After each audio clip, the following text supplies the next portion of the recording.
Good morning, everyone. Today we were going to discuss our topic, which is identifying market segments and targets. So before we start, by the way, I am Algin Rose Lurano and my partner is Hannah Claire Arpeliada. So let's start. So identifying market segments and target. According to Philip Kotler, don't buy market share, figure out how to earn it.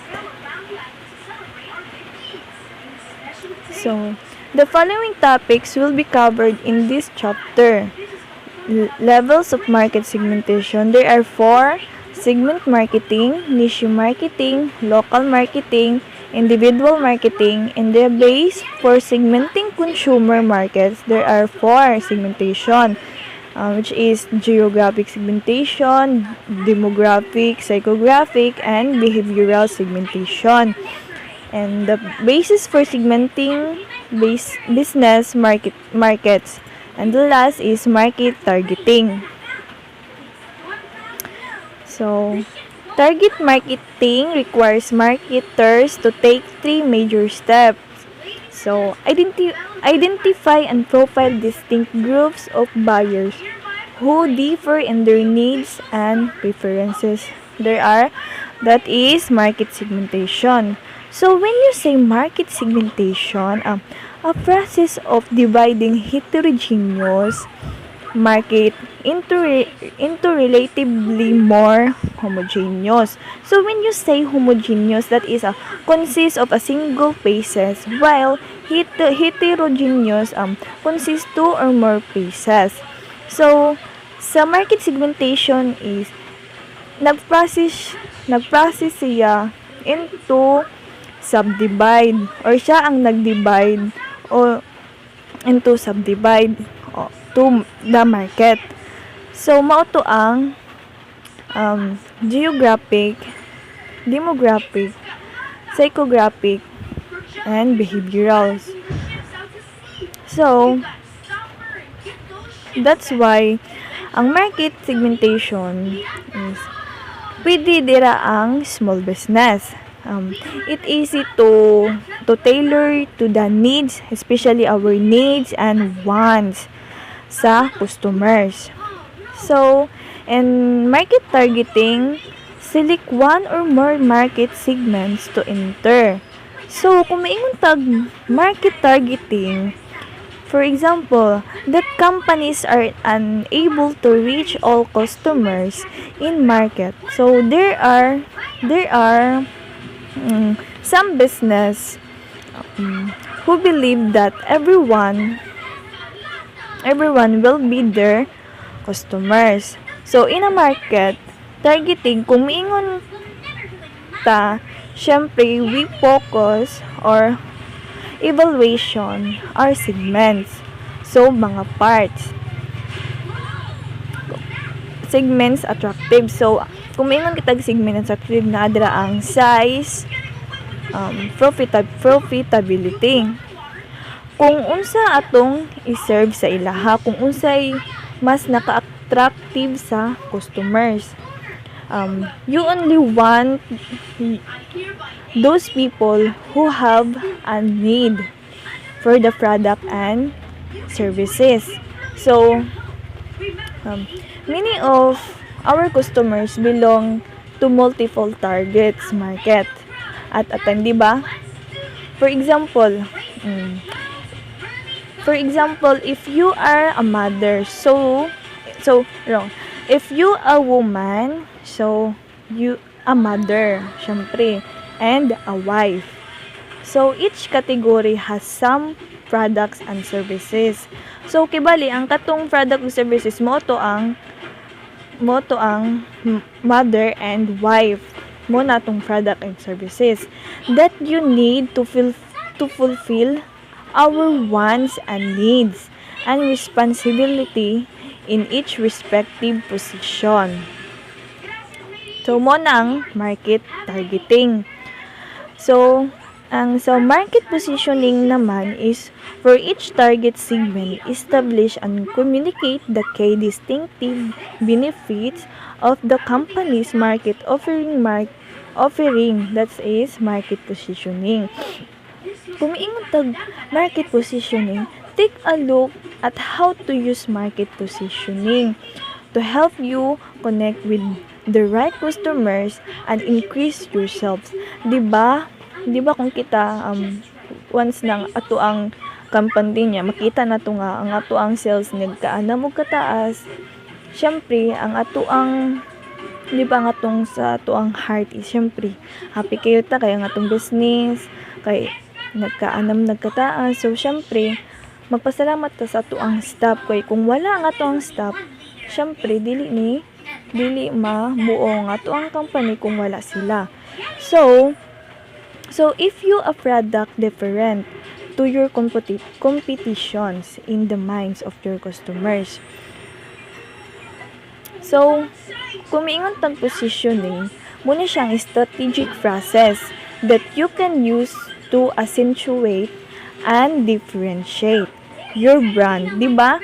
'Di ba sa business, dili ba malikayan labi na ay mo competition sa to. For example, kibali na ako'y business. Okay, akong business kibali is kanang barbecuehan. So kibali nag-start ta, kusog siya, kusog daghan na malit. Unya ang ato ang neighborhood, ang atong mga silingan nga mga kompetisya kaayo kung unsay naa sa tuwa mo po ilaha. So nagtukod pud sila og barbecuehan. So syempre ang atong mga customer kung asa to mga bag-o na mga business mga baligya or bago pa silang panahon, so dito na pud sila. So dili gid na mawala sa ato ang kompetisyon sa labi na sa mga business. So the starting point for discussing segmentation is mass marketing. Mass marketing, the seller engage in the mass production, mass distribution, and mass promotion of one product for all buyers. So ang mass production, distribution, and promotion kay isa ra na ka product sa tanan buyers. So kung ingon tag mass marketing, that is a difficult mass marketing is difficult to satisfy the needs of the customers especially in total market. So mass marketing isa po na siya ka strategy is about communicating with the largest possible audience.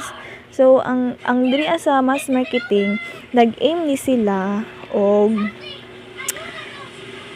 aim siya sa appeal to the largest portion of the market while ignoring niche demographic difference in order to reach the highest number of potential customers. Bahalag ang mass marketing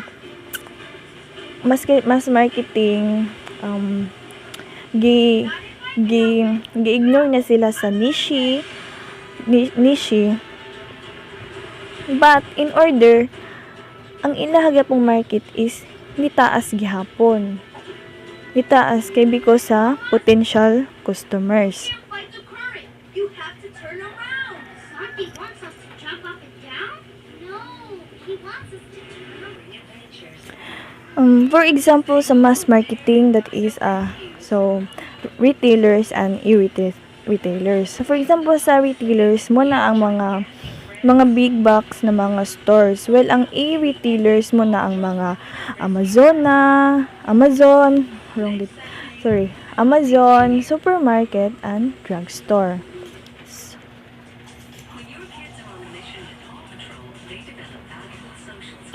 So, levels of market segmentation. Segment marketing. Market segment. So, when you say market segments, kuan siya, a portion of a larger market which individual group consists. So, nag-consist siya sa group. So, mo ang group within a market. So, if you're a markets, so this allow you to identify the right market for your products and target your marketing. So nag-focus sila kung unsaon pag-split sa markets into pieces. So ang market segments, so ilan ang gisusi, ilahang gitag isa ilang ilagyan ng tungaon, ilang susihon para mahimo siya into pieces. So kung maingon di ba nag-discuss tag about market segmentation. So when you say market segmentation and market segment, ang market segment in order to create the business syempre ang needs. While ang market segmentation mo na ang through process, sige process. For example, ta sa to ang market segmentation mo na ang mga niing kung sa market segmentation mo to ang sila ang mag-divide into subset sa market. So mo to ang upat, unsa tong upat mo tong geographic, demographic, psychographic, and behavioral. While ang market segment mo to ang consumer, syempre consumer related mo to interest, lifestyle, age, and gender, ug uban pa. So umiingon taog ka ng flexible market offerings. So ang kaning sa flexible market offerings, two parts ni siya, so dili gini siya magbuwag. So nadira ang naked solution, the product and service elements that all segment members value. Ang kaduha ang discretionary option sub-segment members value. Kung each segment buyers are assumed to be quite similar in need and wants. 2% flexible and offering instead of a standard offering. One size fits all to all members. One size daw. Sigo na siya sa tanan. Fit na siya sa tanan. Within the segments. A flexible market offering consists two parts. Di ba na yung gusto niya? Two parts, di na sila magbuwag. So, mao nang naked solution and discretionary options. So, ang naked, for example sa naked, the company, di ba sa company or di ba sa airplane, ang ilaha lang ginakuan dito, gina-offered nila dito sa passenger is ang food lang and drinks niya. Ang mga passenger igo lang tigingkod. Well, ang discretionary is muna ang kanang extra amount charged for an alcoholic beverage, internet facility to those who are ready to pay for it. So move on na ta. So one way to identify preferences segments, that is the three preferences. First is homogeneous, diffuse, and clustered preference. So when you say homogeneous, di ba naging ko sa inyo, ang homogeneous consists on one pace lang siya. So mo ni siya. So dira nga to makita ang nagkalain-lain nilang creaminess o sweetness labi na sa market. So market segment can be defined in many different ways. One way to carve up a market is to identify preferences segment. Suppose ice cream buyers are asked how much they value of sweetness and creaminess. Dira na to makita. Di ba nakita sa screen nato nga anawan ninyong homogeneous preferences, di ba? Single pace lang sila, isa lang sila ka circle. Well, ang diffuse preferences man kinagbuwag-buwag, di ba? So kung sure nag-scattered siya. So diffuse consumer preferences may be scattered throughout the space, indicating consumers greatly their preferences. In a simple word, they are likely to to position themselves throughout the space and show real differences to match differences in consumer preferences. So, ang clustered is grupo-grupo, no? Tanawa sila. Kita nimo ang kita ninyo, no? So, ang clustered daw, it might develop several brands, each position in a different segment. If the first firm developed only one brand, competitors would enter and introduce brands in the other segments. Sabtan mo, no? So, next is levels of market segmentation. So,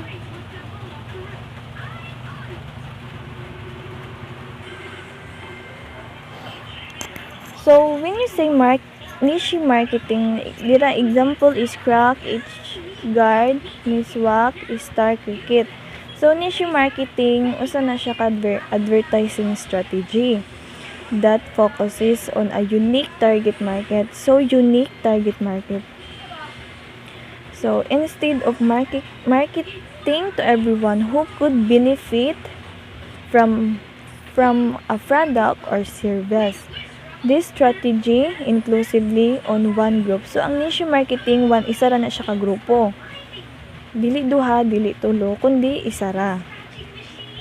So, kung ang niche marketing is ang niche marketing pwede na siya kanang makabarog siya sa iya harang nga kaugalingon. Kung sa tao pa na siya, kita binenta mo asa sa to ang pamilya, sa tong parents. Kay gusto na to nga kita ma-independent ta nga kita ray mo barog sa atong kaugalingon. Mo pud na ang niche marketing. Because kay nganong kayo niya, because of sa geographic area, lifestyle, occasion, syempre ang culture, ang uban pa. Ang sa local marketing is nadala ang matrimonial service providers. So, ang local marketing is a strategy that targets potential customer or an audience based in the same town or region as your business. So, ang local marketing, sila ang mo-action. Labi na, tima na ninyo, sila ang mo-action, labi na for example, sa business, sila ang mo-action. Or sila ang mag-promote sa products or services to our particular area or neighborhood. So, third is individual customer marketing. So, individual marketing, muna siyang individual. Ikaw, siya, ko.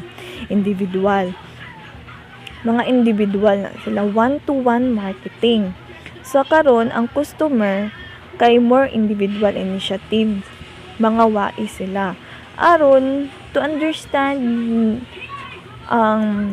aron mahibalaan nila nato ang what and how to buy.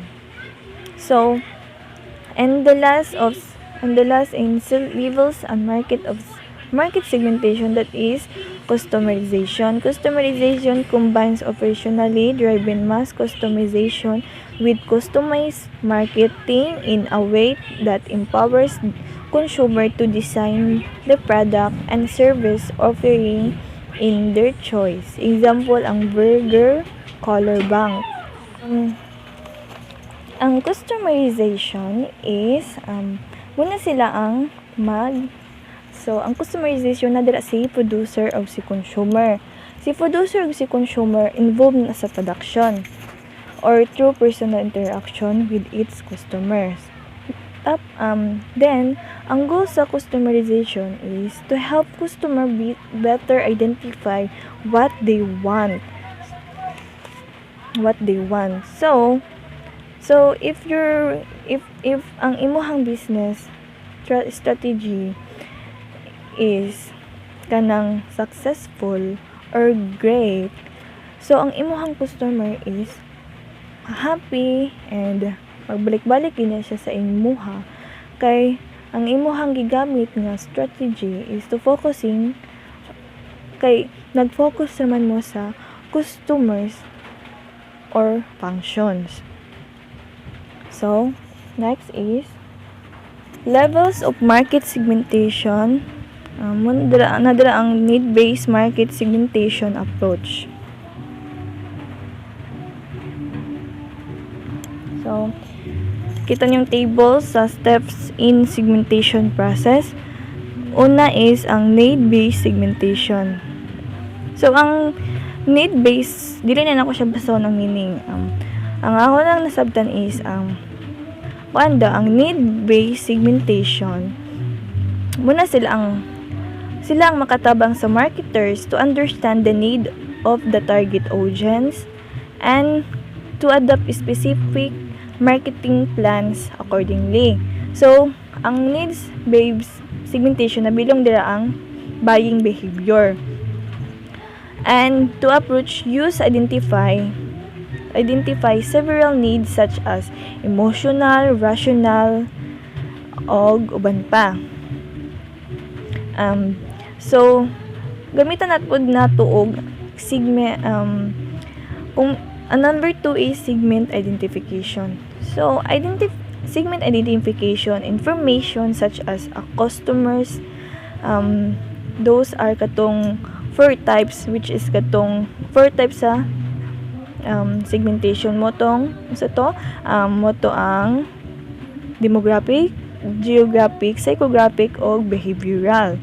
So ang behavioral is ang consumption or ang desired benefits, while ang demographic mo to ang age, race o income. Ang geography naman is mo to ang where they live and work. Ang psychographic mo na nga to ang lifestyle and personality. So, and number 3 is segment attractiveness. Segment attractiveness in business, segment attractiveness refers to a feel of a market segment to a business and its potential of providing long-term profit. So, timanon na to ang segment attractives di ay mo na ang long-term profit or pagmatagalang kita. So, in number 4 is segment profitability. So, the profit or loss generated by a particular line of a business. So sa segment profitability, so dapat dili gid na sila gid ang mag-determine. Sila mag-determine sa measurable, actionable, accessible, substantial. Ang segment profitability mo na ang kakayahang kita sa market. So number 5 is segment positioning. So segment positioning create product positioning and marketing mix that kanabitong selected sa mga audience or customers. So makuha na nato kung unsay kuha na nako ng may segment positioning or ang ilahang value daw sa customer needs or sila ang nagka-characterize or nagkarakteristik sa products o sa price positioning. While ang number 6, ang segment acid test, ang muna siya ang kanang sila ang mag-test sa company or sa business kung unsa ilahang ability or ang ilahang mga financial analyst. Munang ang atuang business dili basta-basta nagiday ang kanang segment acid test. While ang last is ang marketing mix strategy. So marketing mix strategy unsa mo to ang 4 P's. Ang sa tong 4 P's mo to ang product, price, place, and promotion. Is the set of controllable tactical or that a company makes uses to promote So, ang each brand or product in the market. So, ang marketing mix strategy mo to ang upat ha. 4 P's mo to ang product, price, place, and promotion. So, dili na to nakalimtan mo. So, mo na ang steps in segmentation process. Mo to ang need-based segmentation. Second is segment identification. Third is segment attractiveness. Fourth is segment profitability. Fifth is segment positioning, segment acid test, marketing mix strategy. So, importante po ni ang segmentation process. Labi na sa to ang business or ang company. So, let's proceed. So, basis for segmenting consumer markets. Mo to ang geographic segmentation. Kung maingon tag geographic segmentation, di ba, unsa to siya? Ang geographic is ang kung unsa nga to ang or way they live and work. So, marketing strategy to target products to people who live or shop in a specific location. So, ang geographic segmentation ang marketing strategy. Aron silang tig-target sa products sa mga customers nga nagpuyo diri who live or shop in a specific location.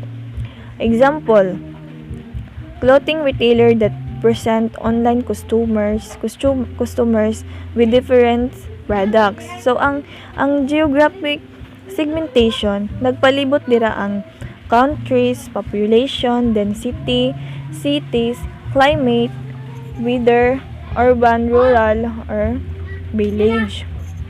While ang demographic segmentation is nagpalibot po dira ang age, gender, income, family, life cycle, region, education, socio-economic status.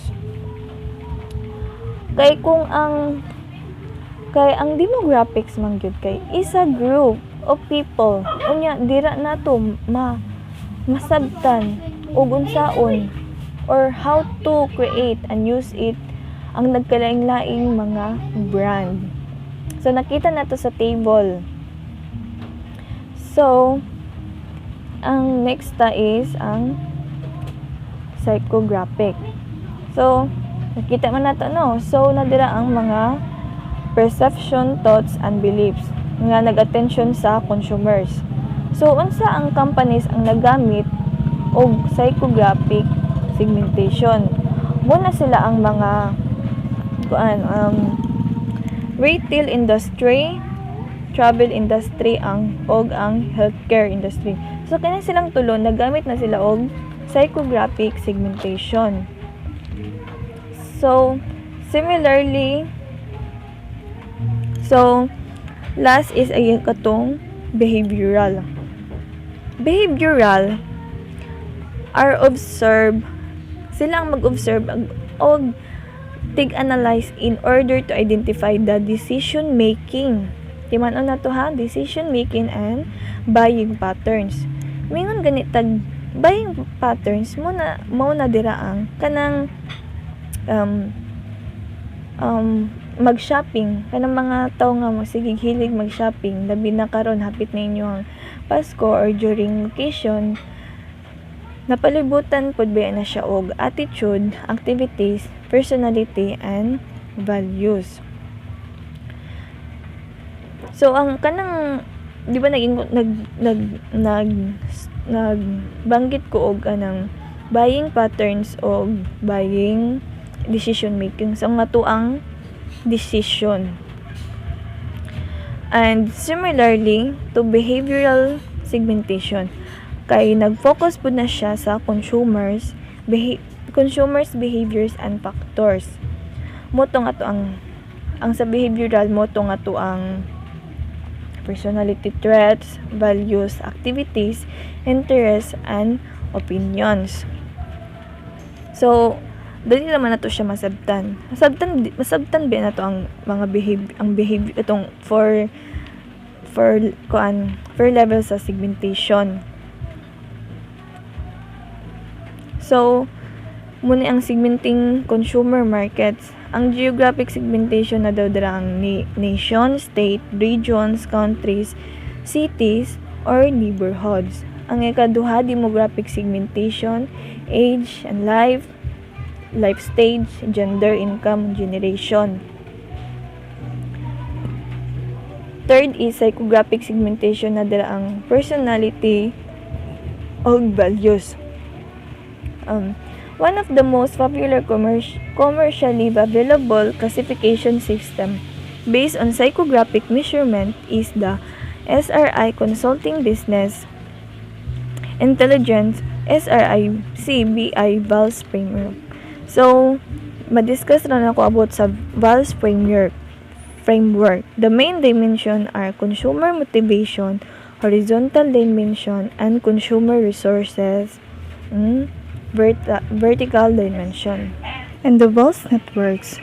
Ang sabot sa VALS network is ang values, attitudes, and lifestyle. So, kinsa man ang nagbugna aning VALS network or fragmentation? So, si Arnold Mitchell. So, siya ang consumer futurist who wanted to explain their fragmentation. So, ang sa VALS network na ay high resources o low resources sa primary. So dira na to makita ang upat ka groups na higher resources mo na ang innovators, thinkers, achievers, experiencers. Onya ang four groups nga with lower resources mo na ang believers, strivers, makers, and survivors. Yun nakaingon man ta nga sila ang higher resources. Kay when you say innovators, thinkers, achievers og experience, di ba high expectation na sila.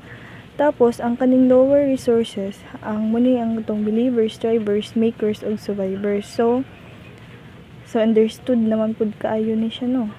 So and the next slide is after I discuss VALS framework, last is behavioral segmentation.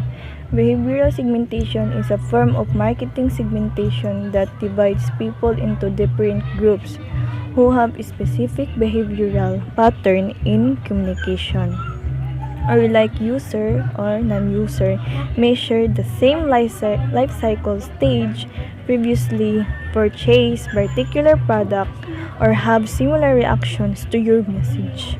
So, importante gyud ni siya aron makabalota or how to develop kay insight into what motivate consumers to buy from, especially sa imo.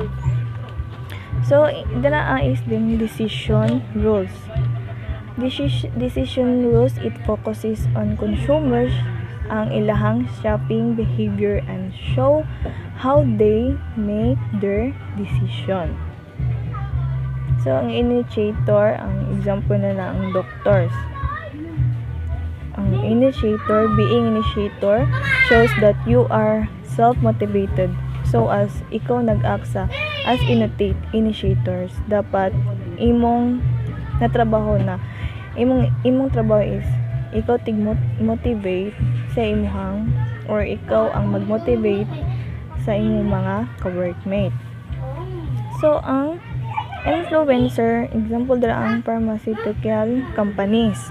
So, ang influencer, nabilong dira mga, especially mga vloggers. Now, it seems like we've seen social media influencers. The more na daghan mo tan-aw, the more ang ilang kita nagkadako or ang ilang mga views. So, example dira ang mga ang mga artista sa karon pandemic man. So, ang uban artista is nisulod na pagkaas a vlogger. Kay dili na sila moasa sa ilang pag-acting or pagka-artist. So, munang mga influencer. Ang decider is, example dara is ang patient relatives. So, influencers, Ang deciders ang the person who actually makes the decision in the specially organizational to buying process. Kay wala tayo authority na kita'y mag-decide na ma'am kani ang palita kay maoy uso ron. Ang pangutana kita ang mubayad. Kita bang mubayad? Syempre, dili kitang mubayad kundi dapat sila magbuot kung unsay ilahang paliton. Gani. So munang mga behavioral segmentation na dapat natong buhaton.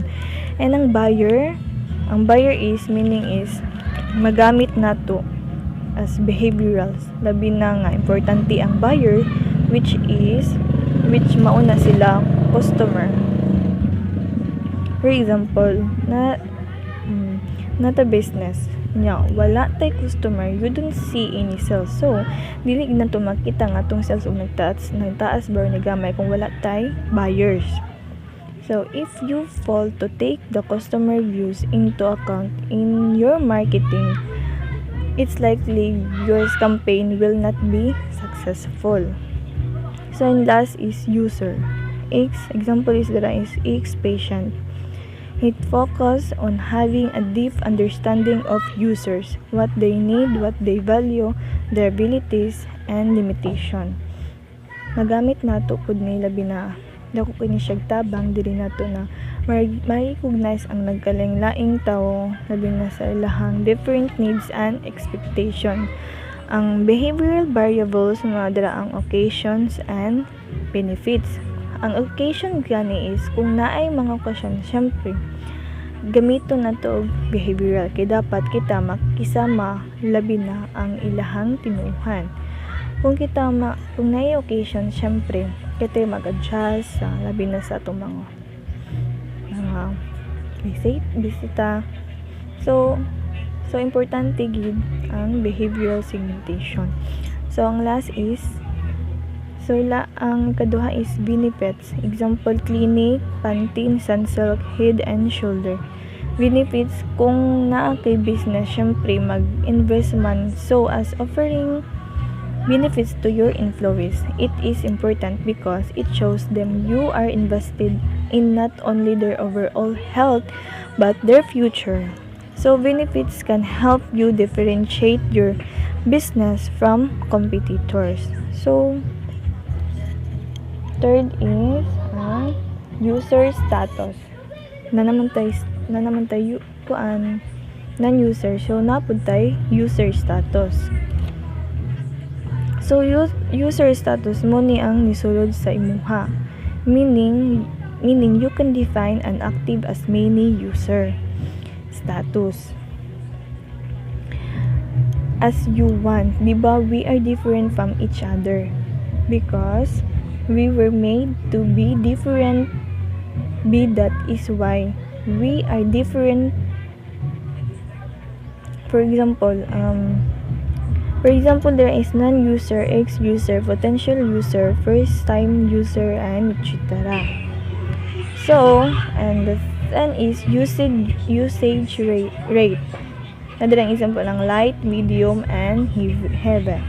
So, ang usage mo ni siya ang sulod sa muna sila ang mga percentage.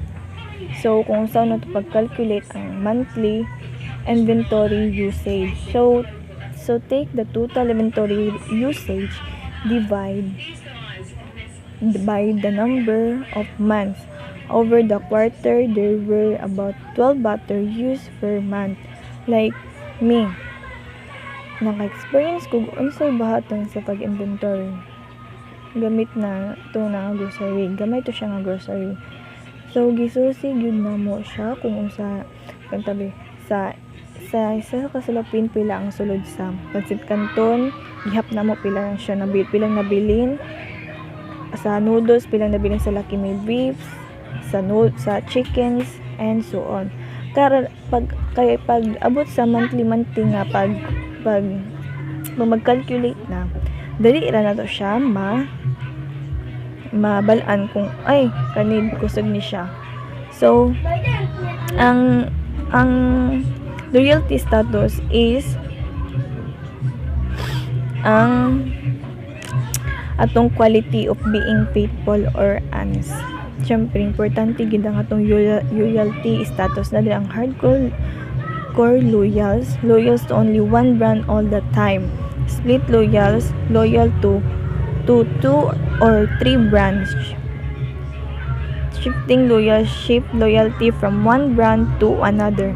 Switchers show loyalty to any brand. So, ang loyal status na ay 4 kay part sa loyalty status. And last is ang attitude. Na example lang enthusiastic, positive, indifferent, negative, and hostile. So, attitude is may ang attitude ang atong decision making. So, the aspect of consumer attitude may help marketers make a sales forecast of their products. So, kita ang behavioral, mga importante gid ang ang unod sa behavioral segmentation. So, before that, makita na to ang behavioral segmentation breakdown. So, dira na to makita ang mga ang table. So, dira na to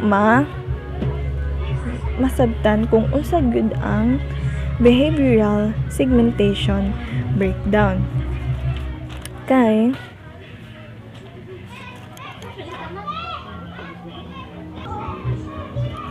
ang sa behavioral segmentation breakdown is based na it's all about understanding customers. Unsa na to pagsabot atong customers dili lang kay kinsa siya, ikaw, but ang kaning behavioral mo pud ni ang tig action labi na sa mga customers. Nag-base ni siya sa purchase behavior, occasion-based purchases, benefit sought, and dili gid mawala ang customer loyalty.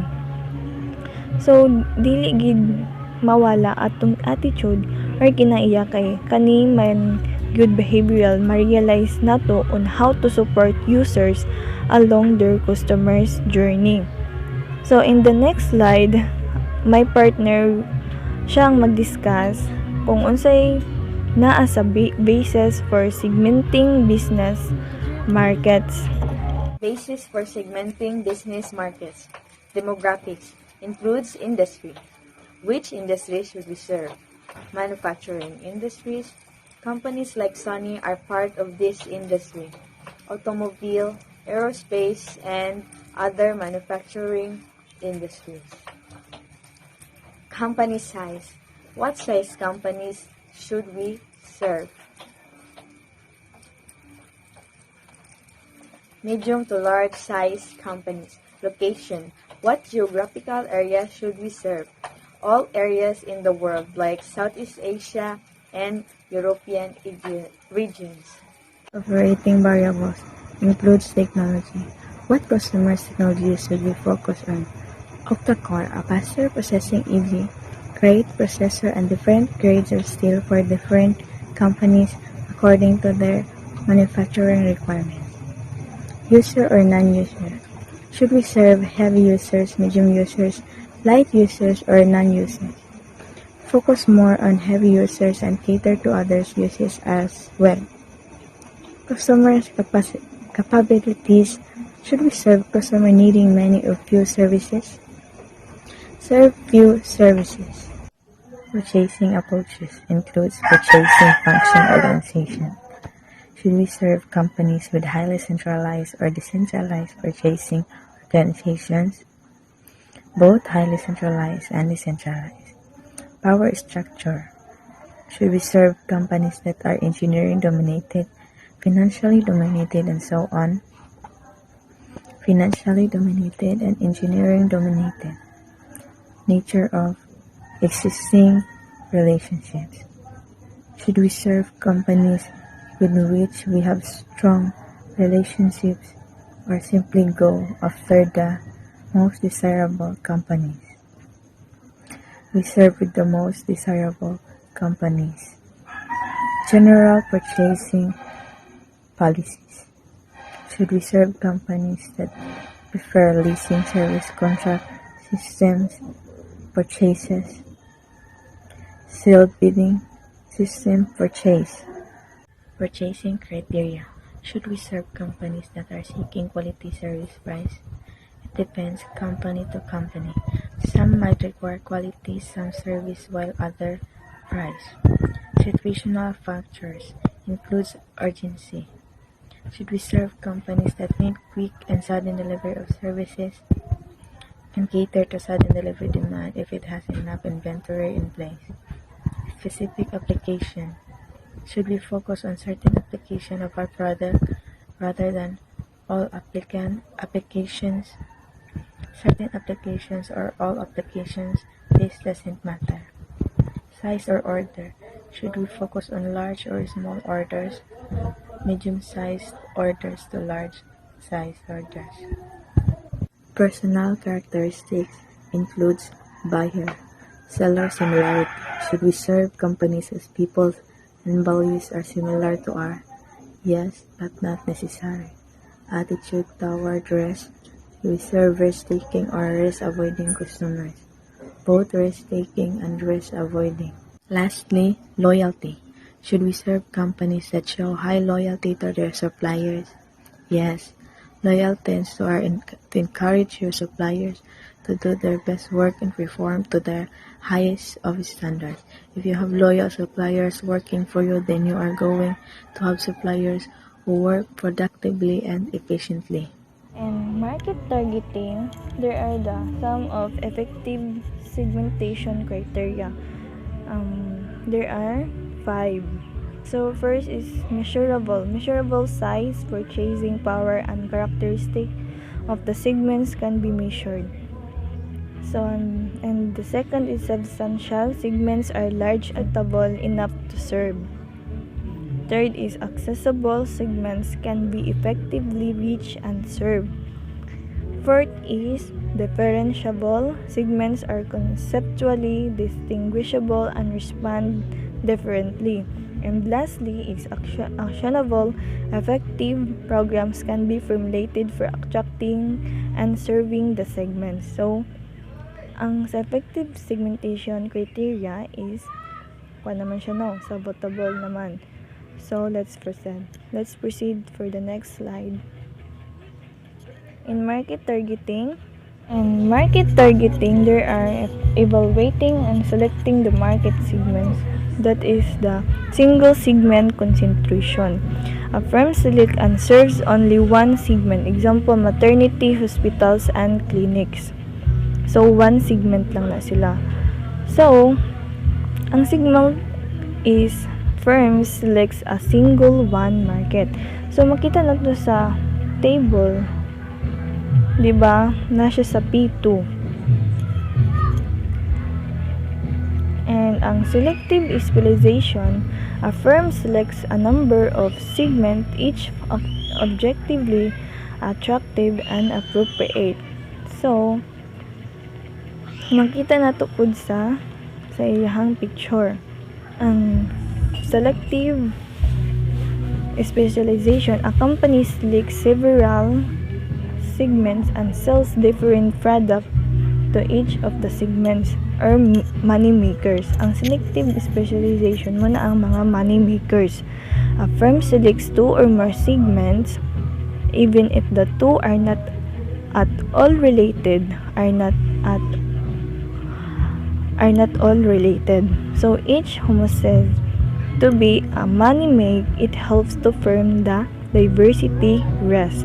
While yung single segment is one segment lang, di ba siya? So, ang advantage lang sa single kaya are lower cost of production, distribution, and promotion. In this case, the marketer prefers to go for one per single segmentation.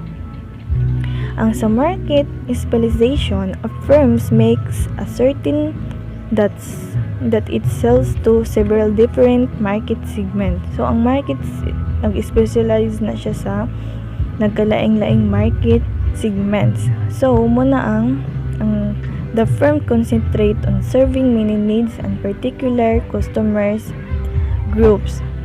Or example dara ang mga vehicles and bus. Di ba ang sa market is nag-serve sila kung unsay mga needs sa mga customer group. While ang full market coverage, the firm attempts to serve all customers group with all the products they might need. Only large company can undertake a full market coverage strategy. Example, Microsoft, Coca-Cola, General Motors, and etc. Gumingon tag full market coverage, the company serves all customers group with all the product they might need. Only very large firms can undertake a full market coverage strategy. So, ang sa full market coverage na ay two marketing, which is ang undifferentiated and differentiated. When you say undifferentiated marketing, the firms ignores segments differences and goes after the whole market in one offer. While ang differentiated marketing, the firms operates in several market segments and design different product for each. So, ang differentiate, ang several market segment is different products siya. So, in next is, ano siya ang full market. So, di ba ang P is ang product, then ang M is ang market. So, market targeting. So, market targeting is yun lang sila na is mag-focus lang sila kung usay target sa usa ka company or business. So, higher costs using differentiated marketing include product modification costs, manufacturing costs, administrative costs, inventory costs, promotion costs. So, when you say product modification costs, any substantial change made to the attributes, which is ang size, shape, color, style, price, etc. Product modification undertaken an attempt to in order to increase demand. So, ang product modification, ang ilahalang kanang dira is ang mutaas lang ilahang or which is ang ilahang demand is mo-increase. While ang manufacturing cost is three different costs. Muna siya ang categories, the cost of direct materials, direct labor, overhead, direct. So, muna siya ang atong panggamiton nga kung ang gamiton sa manufacturing cost na formula mo na ang kanang total manufacturing cost, direct materials plus direct labor plus manufacturing overheads. If kung kisa itong mga taga-EBN nga strand, dali lagi ni sa inyo hano. So, in third is administrative cost. Administrative cost is formulating the policy, directing, and to a production, selling, and distribution, which is not related directly administrative cost. So, divide the operating income total by reported revenue. Ang kaning administration mo to ang total revenue, while ang manufacturing mo to ang mga overhead ang product modification mo to ang ilang gain is ang ilang demand is mo increase, while ang inventory cost ang to tig check the cost muna sila ang tig check sa labi na sa cost to order and hold inventory. For example, ang kanang mga raw materials, labor, manufacturing overhead. So, ibutang na to ang balance sheet. Ang last is ang promotion cost. So, when you say promotion cost is a cost companies incur to market their products or services to consumers. So, importante ni siya to book. So, importante gini ang promotion cost. Labi na tong tong sales ug ang revenue. Di ba gusto kita ang ato ang sales mas mataas pa, mag-boost pa. For example, event sponsorships, giveaways, and discounts. So, the next slide is additional consideration segment by segment. So, dito na ito nakuanan. So, makita man na ito. No? Siya, mas dili pa kayo na ko siya pamilyar. Naglibog ko o kung saan na siya pagsabot. Siya, ang kaning segment by segment, guys, customer groups. So, dito na ito makuha ng mga customers groups. Ang ilahang product varieties. Na si company A, na si company B, na si company C. Ang last is ang ethical choice of market targets. So, marketers must target segments carefully to avoid consumer backlash. Singles and elderly people may not want to be identified as single or old. So, when you say ethical choice of market targets, so group of consumers na siya. Stereotypes and discrimination are ethical to groups consumers such as gender and age. Diba karon take unfair advantage of vulnerable groups such as children or disadvantaged groups such as inner city or kadtong mga poor people or promote potentially harmful products. So I have a 5. Wala na ko siya gi-attach dira kay di nampud kayo siya kuan. Sang sa ubos mo ang una is ang define what ethical. Ang ikaduha mo to ang decide on the branch of ethics that the firms will subscribe to. Ang third is ang describe how to implement ethical marketing. And fourth is in which part of the firm's operation will ethical marketing to implemented.